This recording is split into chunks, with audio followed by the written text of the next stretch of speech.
लाखों करोड़ों दरूद क्रीम आका हज़रत मोहम्मद सल्लल्लाहु अलैहि वआलिहि वसल्लम पर और आपके आल पर।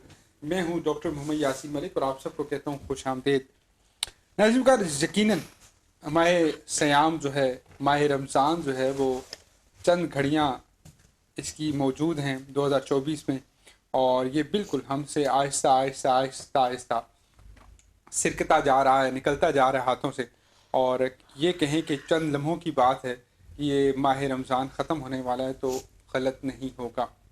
आज 24 रमज़ानुल मुबारक मुलाकात रमज़ान की स्पेशल ट्रांसमिशन इस्लामाबाद स्टूडियो से आप बराह रास्त मुलाहिज़ा फरमा रहे हैं।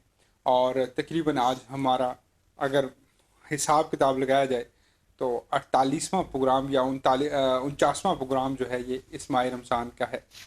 ताक रातों के अंदर भी आपके साथ हाजिर खिदमत होंगे। और यकीनन आप लोगों को मालूम है कि मुख्तलिफ़ किस्म की कंपटीशन भी इस बार रोज़ न्यूज़ मुलाकात रमज़ान की टीम आपके लिए लेकर आई है। GTS फास्टेस्ट ग्रोइंग ब्रांड इन पाकिस्तान, प्राउड पाकिस्तानी ब्रांड ने हमें ताउन किया है। 25 साल कम उम्र बच्चे और बच्चियों का हम मुकाबला करवा रहे हैं, नातख़्वानी का और तकरीरी मुकाबला, जो इंशाल्लाह 25 रमज़ान मुबारक रोज़ न्यूज़ इस्लामाबाद स्टूडियो रात 10 बजे आप लाइव मुलाहिज़ा फरमाएंगे। आज का हमारा जो सवाल है पहले वो सुन लीजिएगा कि क़यामत की आखिरी निशानी क्या होगी। सूरज का मगरिब से निकलना, कत्ले आम होना, आग का निकलना, ये 3 ऑप्शन है आपके पास। और आपने टाइप करना है 0334591303 और भेज देना है सही जवाब, अपना नाम लिखकर, अपने शहर का नाम लिखकर। और जीत सकते हैं आप एक अदद मज़ीद स्मार्ट सेलफोन जो आपको दिया जाएगा लजीज़ा मुर्ग पुलाव की जानिब से। हमारे जितने भी स्पॉन्सर्स हैं जिसमें सर फहरिस्त इम्तियाज़ सुपर माल, यकीनन जो मॉल्स हैं उनकी दुनिया में एक बेहतरीन और बड़ा नाम है, और उन्होंने उम्रे के टिकट दिए हैं, उनका बहुत बहुत शुक्रिया इम्तियाज़ हुसैन अब्बासी साहब का। फिर मैं शुक्रिया अदा करता चलूँ इस्लामाबाद चाय वालों का। ज़ायकेदार अगर चाय पीनी है तो फिर इस्लामाबाद ही पीनी है, आपका अपना ब्रांड है, ज़रूर इस्लामाबाद चाय पिएँ। Ittefaq electronics inspire presented by Ittefaq electronics, Chaudhry Shahnawaz साहब का इंतहाई मशकूर हूँ कि आपने इतने इनामात बांटे इलेक्ट्रॉनिक के हवाले से कि हमने तकरीबन पूरे पाकिस्तान के चप्पे चप्पे कोने कोने में आपका इनाम पहुँचाया, इत्तफाक को, इंस्पायर को पहुँचाया। मज़ीद भी यही ख्वाहिश है और कोशिश है कि हम इसको पहुँचाते रहें। आज का हमारा जो टॉपिक है वो बड़ा एक सादा सा सिंपल सा, नेमत पर शुक्र। हम सब रोते रहते हैं, हम सब रोते धोते रहते हैं, कभी इस बात पे कि या अल्लाह तूने ये हमसे ले लिया, कभी इस बात पे कि या अल्लाह काश ये हो जाता। मियाँ बीवी का अल्लाह तबारक व तआला ने बड़े कमाल का रिश्ता बनाया है। वो कहती है कि अगर तुझसे ना हुई होती तो मेरे बड़े रिश्ते आए थे, काश तुझसे ना करती। खाविंद कहता है कि तेरे जैसी तो हज़ारों मुझे मिलती थी, बस मेरी ही किस्मत फूटी कि तू मुझे मिल गई। बाज़ दफ़ा ये होता है कि बाज़ दफ़ा ये भी हमें सुनने को मिलता है कि हमारे जो मुख्तलिफ और रिश्ते हैं जिसमें सर फहरिस्त रिश्ता आएगा बाप और बेटे का, उसमें भी ये ताल्लुक़ बहुत ज़्यादा रहता है कि बाप अपने बेटे से कहता है और बेटा बाप से कहता है कि तू अच्छी औलाद नहीं है, और बाद दफ़ा हमें ये सुनने को मिलता है कि तू अच्छा बेटा नहीं है। तो इस तरह के बहुत सारे सिलसिले ऐसे हैं जिसमें नाशुक्री का एलिमेंट बहुत ज़्यादा होता है। जहाँ नेमत पे, रहमत पे, बल्कि रहमत की बात करूँ तो बेटी को अल्लाह तबारक व तआला ने यकीनन रहमत का दर्जा दिया, और रहमत भी ऐसी रहमत कि अगर अगर अगर बेटी की सूरत में हो तो मेरे आका सल्लल्लाहु अलैहि वसल्लम की जो नस्ल पाक चली तो वो भी बेटी की ही मरून मिल्लत थी। लेकिन आज हम इस बात पे काफ़ी जो है वो टेंशन में आ जाते हैं कि हमारे यहाँ बेटी पैदा हो गई है। अलगर्ज है कि आज का इंसान 2024 में बैठकर इस बात पे काफ़ी कंफ्यूज हो चुका है कि नेमत क्या है और किस नेमत पे उसको शुक्र अदा करना है। मज़ीद कुछ ऐसी चीज़ें हैं नाज़रीन मोहतरम जो शायद आहिस्ता आहिस्ता आज सैर और रफ्तार में आपको बताएंगे कि हमें कहाँ पे शुक्र अदा करना चाहिए और कहाँ पे ही शुक्र करना बनता है। एक और चीज़ जो दिमाग के अंदर आती है वो ये आती है कि अल्लाह ने आँखें दी, कान दिए, नाक दी, ज़ुबान दी, जिस्म दिया, हाथ दिए, चलने की सलाहियत दी, बच्चे दिए, माँ बाप दिए, नाम दिया, शोहरत दी, और यकीनन दुनिया के अंदर मौजूद रहने वाले हर शख्स को उसके तकरीबन इर्द गिर्द के लोग सभी जानते हैं। इसीलिए फिर कैटेगरीज बांटेंगे तो थोड़ा सा ज़्यादा फेमस होना, उससे ज़्यादा फेमस होना, स्टार्स पर, हर शख्स को कोई ना कोई ज़रूर जानता है। तो इसका मतलब ये कि कोई भी दुनिया में रहने वाला अननोन नहीं है, उसके ही जो जानदार हैं, स्पीशीज़ हैं, उसके महल्ले वाले, उसके इलाके वाले, वो उसको जानते हैं। अलगर्ज कि इंसान को अल्लाह तबारक व तआला ने जोड़ों में पैदा किया और उसको जानने वाले बहुत ज़्यादा मौजूद हैं। अगर वो इस बात पर भी शुक्र अदा करे तो वो शुक्र अदा कर सकता है ना। शुक्री का एलिमेंट नाज़रीन मोहतरम तब पैदा होता है जब इंसान जो है वो एहसास कमतरी का शिकार हो जाए, उसको मालूम हो कि वो कोई बहुत बड़ी चीज़ है। 2-3 वाक़ये आपके सामने कोट करता हूँ। पहला वाक़या कि एक शख्स जिसको अपनी इबादत पे बड़ा नाज था, 500 साल अल्लाह तबारक व तआला ने उससे इबादत करवाई, और ऐसी इबादत जिसमें कोई 1% भी बदी बुराई नहीं थी। वो ऐसे कि वो एक जंगल में था, बेबान जंगल था। उसने अल्लाह से दुआ की कि या कुल कायनात के मालिक, तू मुझे ऐसा सिलसिला बना दे कि मैं यहाँ पे रह कर तेरी इबादत करता रहूँ और मैं मरते दम तक तेरी इबादत करता हूँ। अल्लाह ने उसकी दुआ कबूल की और एक ऐसा दरख्त पैदा कर दिया जिसमें रोज़ एक अनार पैदा होता था, और एक साथ पानी का कुआं था। वो जाता, पानी प्यास अपनी बुझाता और वो एक अनार से अपना दिन काटता और अगले दिन इंतज़ार करता। इसलिए उसकी ज़िंदगी बड़ी आसानी से गुजर रही थी।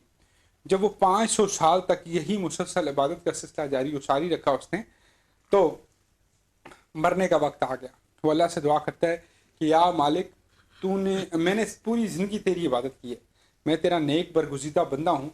ए कुल कायनात में सजदे में जाऊँ तो तू मेरी रूह कब्ज़ कर ले, और मैं ये चाहता हूँ कि कल क़यामत वाले दिन जब तू लोगों को उठाए तो मुझे इसी सजदे की हालत में इसी ज़ाहिरी जिस्म के साथ उठाना, ताकि मैं तेरे रूबरू पेश हो सकूँ। अल्लाह ने ये दुआ भी कबूल की और उसको मौत वाक़या हो गई। जब वो मौत वाक़या हुई तो उसकी रूह को फरिश्ते जन्नत की जानिब लेके जाने लगे। तो अल्लाह ने फरमाया, क्या बंदे जाओ, हमने तुम्हें अपने फजल के साथ माफ़ कर दिया। यहाँ पे एक गरूर का एलिमेंट आया और उसने कहा कि या अल्लाह, ये कैसे पॉसिबल है? 500 साल इबादत मैंने की, नफ्स मैंने अपना मारा, मैंने कोई बुराई नहीं की, और फिर भी मुझे ये सुनने को मिल रहा है कि अल्लाह तूने अपने फजल से बख्शा। ये कैसे हो गया? मैं तो बड़ा इबादत गुजार हूँ। तो अल्लाह ने फरिश्तों से कहा कि इसको यहीं पे छोड़ दो। छोड़ा और दूर से एक जन्नत की जानिब रास्ता दिखाया गया कि वो जन्नत है, तुम खुद जाके पैदल चले जाओ और जन्नत तक पहुँच जाओ। नाज़रीन मोहतरम, हुआ ये कि चंद कदमों पे, आप कह लें लेफ़्ट साइड पे, जहन्नम मौजूद थी। इस कदर तपिश थी कि जहन्नम की उसको तपिश मिलना थी कि वो उसको प्यास लगना शुरू हो गई, और इस कदर शदीद प्यास लगी उसको, इस कदर शदीद प्यास लगी कि वो आहो बका करने लगा और फरिश्तों से मदद की अपील मांगने लगा। एक फ़रिश्ता उतरा और फरिश्ते ने कहा कि बोलो क्या चाहते हो? तो उसने कहा कि मुझे सिर्फ एक गिलास पानी दे दो। फरमाया गया, नहीं, पानी तो यहाँ पर ऐसे नहीं मिल सकता। अल्लाह की एक नेमत है, नेमत उसी को मिलती है जो बदले में कुछ देता है। तो उसने कहा, बताओ क्या चाहते हो? मेरे पास 500 साल की नेकियां हैं, मेरे साथ डील कर लो। तो एक कटोरा पानी का फरिश्ते की जानिब चलाया गया और डील ये तय हुई कि 500 साल की नेकियां वो देगा तो तब उसको एक पानी का कटोरा मिलेगा। लेकिन आहो बका का ये आलम था कि अब मजबूरी थी। उसने वो डील मंजूर की और जो ही कटोरा पानी का पिया तो फिर गैब से आवाज़ आई कि मेरे बंदे बता, तू किस काबिल है? तो वो शख्स कहने पे मजबूर हो गया कि अब बारे के कुल कायनात, दुनिया में जो तेरी नेमतें थीं बेशक तेरे मरहूने मिन्नत थी। तो अगर एक दिन पानी न देता तो मैं प्यासा मर जाता, अगर तू एक दिन खुराक न देता तो मैं खुराक से लाकर हो जाता, अगर तू इबादत की तौफीक न देता तो मेरी क्या मजाल, क्या तौफीक थी कि मैं तेरे सजदा बासजूद होता। ऐ मालिक कुल कायनात, तूने सांस लेने के लिए हवा दी, इन सारी तेरी नेमतों का मैं शुक्र अदा करता हूँ, और मेरे मालिक मुझे माफ़ फरमा दे। इससे मालूम ये हुआ कि हम कुछ अच्छा कर भी रहे हों तो इसमें अल्लाह तबारक व तआला का ही अमल दखल होता है। ये जो हम गरूर से कहते हैं कि मैं बड़ा इंटेलिजेंट हूँ, मैं बड़ा मेहनती हूँ, मैं बड़ा ऐसे, मैंने ये एम्पायर खड़ी कर दी, इतना ना कर, बसात में रह, एक कतरा नापाक की पैदावार है तू, इतनी है तेरी औकात में रह। इंसान को अपनी औकात नहीं भूलनी चाहिए, और यही सिलसिला सिकंदर आज़म के साथ भी हुआ। आपको यकीनन मालूम होगा कि फ़कत 17 साल की उम्र अलेक्जेंडर अपने मुल्क से निकला, बाप जंजू बादशाह, छोटे से मुल्क का मालिक, लेकिन बेटे की तरबियत ऐसी की कि वो दुनिया को फतह कर सके। भारी भरकम फौज के साथ 5 लाख فوجیوں کے ساتھ 200 قبل از مسیح میں نکلا اور آدھی دنیا فتح کر چکا. ملتان پاکستان جو اس وقت ہندوستان کا حصہ پاکستان میں ملتان تھا, اس میں آ کے ایک چاقو لگا پیٹ کے اندر, اور وہ چاقو اس قدر شدید تھا, زہر والا تھا, کہ الیگزینڈر کو حکیموں نے کہہ دیا کہ آپ کے پاس چند دن باقی ہیں, آپ مر جائیں گے, اگر کچھ وصیت ہے تو لکھ دیں. ایک دوست آ کے سامنے کھڑا ہوا اور اس کی عمر صرف 23 سال تھی. شراب کی دھت حالت میں اسکندر اعظم بیٹھا ہوا تو اس کو کہنے لگا کہ اے اسکندر اعظم, تو نے دنیا میں بہت قتل عام کیا ہے, بہت مارے ہیں لوگوں کو, تو اپنے دوست کو, اپنے اس دوست کو جس کی خاطر اسکندر اعظم جان دیتا تھا, اس کو بھی مروا دیا. یہ سلسلہ یہاں تک رکا نہیں. جب 17 دن تک حکیم سارے آپس میں بیٹھے, کانفرنس کی اور کہا کہ کیسے بچائیں الیگزینڈر کو, کیسے بچائیں اسکندر اعظم کو. جب ساروں کے اترے ہوئے چڑھے دیکھے اسکندر اعظم نے, تو آ کے کہنے لگا بات سنو, آدھی دنیا کا مالک ہوں, ایک مہربانی کرو, یہاں سے میرا ملک 45 ڈیز دور ہے, اتنا سفر مجھے کرنا پڑے گا, مجھے لمبی زندگی نہیں چاہیے, بس ایک خواہش ہے میری, وہ یہ ہے کہ میں اپنے ملک جا کے مرنا چاہتا ہوں. تو مجھے کم از کم 45 دن تو دلوا سکتے ہو نا. دنیا کا مال و زر شہرت میرے پاس ہے, پوری دنیا میرے نام سے کانپتی ہے, 1/3 دنیا فتح کر چکا ہوں, اور کیا مال و زر یا سونے جواہرات کیا ہوتے ہیں, مجھے بتاؤ تم لوگوں کو کیا چاہیے. ناظرین محترم, سارے حکیم اس وقت بھی خاموش تھے. آخر یہ ہوا, یہ سوچا گیا کہ رات کے آخری پہر میں, جسے کہتے ہیں نا دبا دب تیز رفتار لشکر تیار کیا جائے اور الیگزینڈر کی ملک کی طرف بھاگا جائے تاکہ بادشاہ سلامت کی آخری خواہش پوری کی جا سکے. لیکن ہوا یہ کہ چلتے چلتے چلتے تقریباً 11 دن گزرے اور اسکندر اعظم اس دنیا سے کوچ کر گئے. نصیحت لکھی کہ دیکھو, لاش میری اپنے ملک ہی لے کے جانا, جنازے کا صحیح اہتمام کرنا, پر ایک کوشش کرنا کہ میری دنیا کو دونوں خالی ہاتھ ضرور دکھا دینا.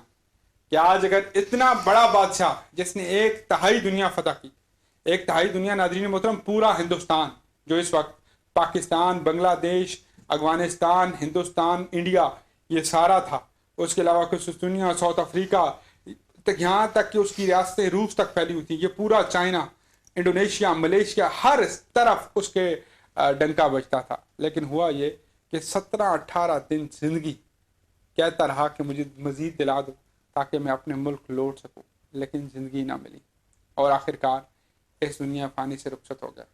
اور مزے کی بات یہ کہ چلتے ہوئے صحرا میں, چلتا ہوا صحرا سے مراد یہ ہوتی ہے کہ ریت زور و شور سے چل رہی ہو اور وہیں پہ لوگ رکے, اور انہوں نے کہا کہ اس لاش کو کدھر 40 دن اور لے کر جائیں گے, نکالو یہیں پہ قبر, ادھر ہی دفناتے ہیں.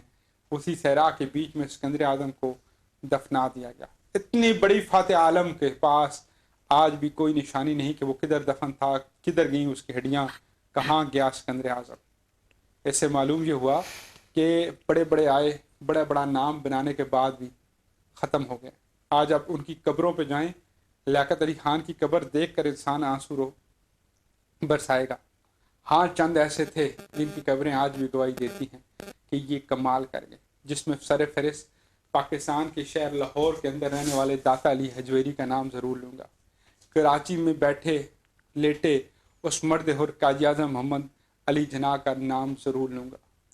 ایسے بہت سے لوگ تھے جن کی قبروں پہ آج بھی رش ہے, لیکن قبروں پہ رش لگانے کے لیے آپ کو ڈالر, روپے, پیسے نہیں جمع کرنے, آپ کو لنگر بانٹنے پڑیں گے, آپ کو اس مخلوق کے خدا کے لیے کام کرنا پڑے گا. یہ اگر آپ رش لگانا چاہتے ہیں تو وزیر اعظم صدر بننے کی ضرورت نہیں ہے, لوگوں کے دلوں میں بس ہیں تو دیکھیے گا بعد مرنے کے لحد میں بھی اجالا ہوگا. چلتا ہوں تلاوت کلام پاک کی جانب. ہمیں جوائن کیا ہے جناب قاری عامر صاحب نے. Thank you so much for having